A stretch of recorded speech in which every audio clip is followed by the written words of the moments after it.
which was like Avalon and Fillmore combined, sort of. We tried to do the best of both worlds and got away with it for a while, but then we had to take care of business, and nobody wanted to do that.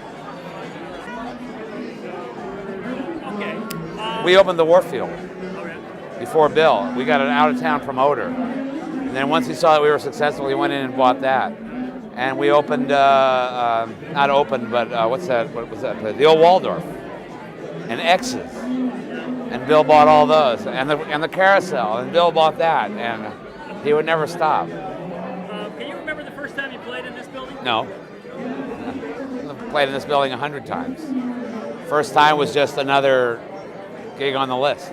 I mean, all the gigs everywhere in San Francisco, from the Park to the Matrix to the Avalon to the Longshoremen's Hall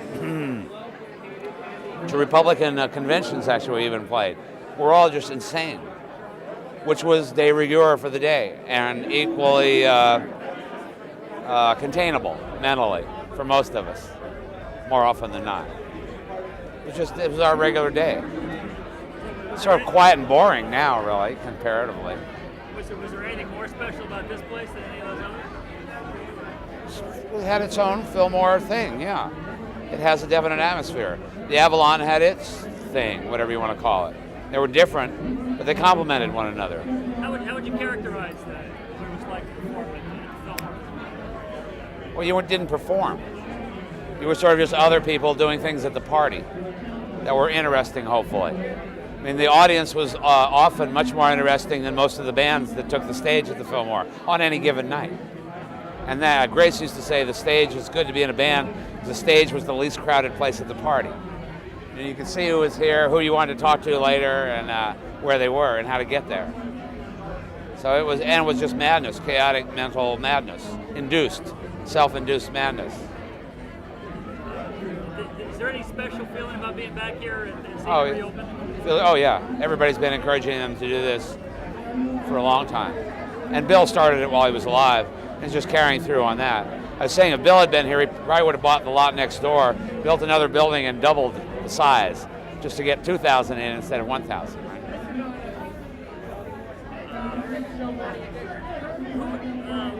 Talk a little bit about the eclectic bills that Bill would put together. He'd have a jazz group, and he'd have a blues group, and a rock group together. It was the nature of the times. Everybody was hungry for experience because of these conscious aiding devices and things that were available, pharmaceuticals that were available legally, I might add. And it opened the door to accepting more than the usual.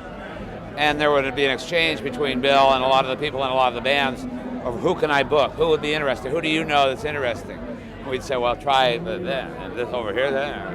B.B. King is really good, and that kind of stuff. So he would take that into consideration and put bills together, and it came out as it came out. But again, the point was not who was on stage, really.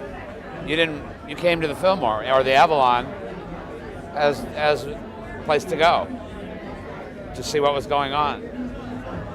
Maybe half the time would you pay attention to the stage. It's like this. Well, tomorrow they got the Smashing Pumpkins and Ry Cooder. Do you think that'll play these days?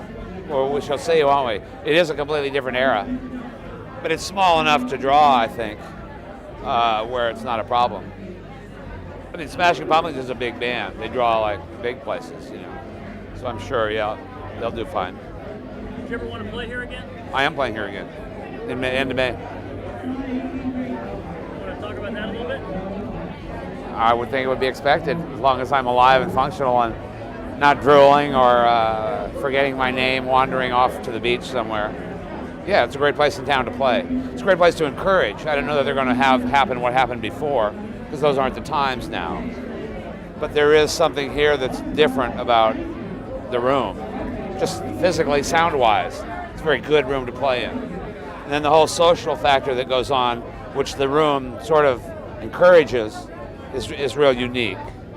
Not too many places like that anymore. How's the room look? Does it look like it did? A little fancy. The rugs are probably going to get trashed right away. We're going to need a Hong Kong or Singapore caning law to keep it from getting cigaretted and gummed out. I can't believe it says no smoking over there. Next will be no buttered popcorn, and what else is unhealthy? Nothing. No anything. Right. Good. Anything else you want to tell us? Like I say, long live the Fillmore. Let's hope for some good stuff. We'll see what happens. I think a lot of people in the community have in their own minds possibilities of odd nights to do after they get settled and started and rolling. I would like to put on a night of weird stuff, which I'll probably bug them about later. What kind of weird stuff? You know, new bands, spoken word I'm really fond of, good spoken word, and that's a real nice role that's going on right now. I think it would be, you know, some spoken word, a band, and a fire eater or something, a real good fire eater, you know. All right, great. Good. Take care. Thank you. That was fine.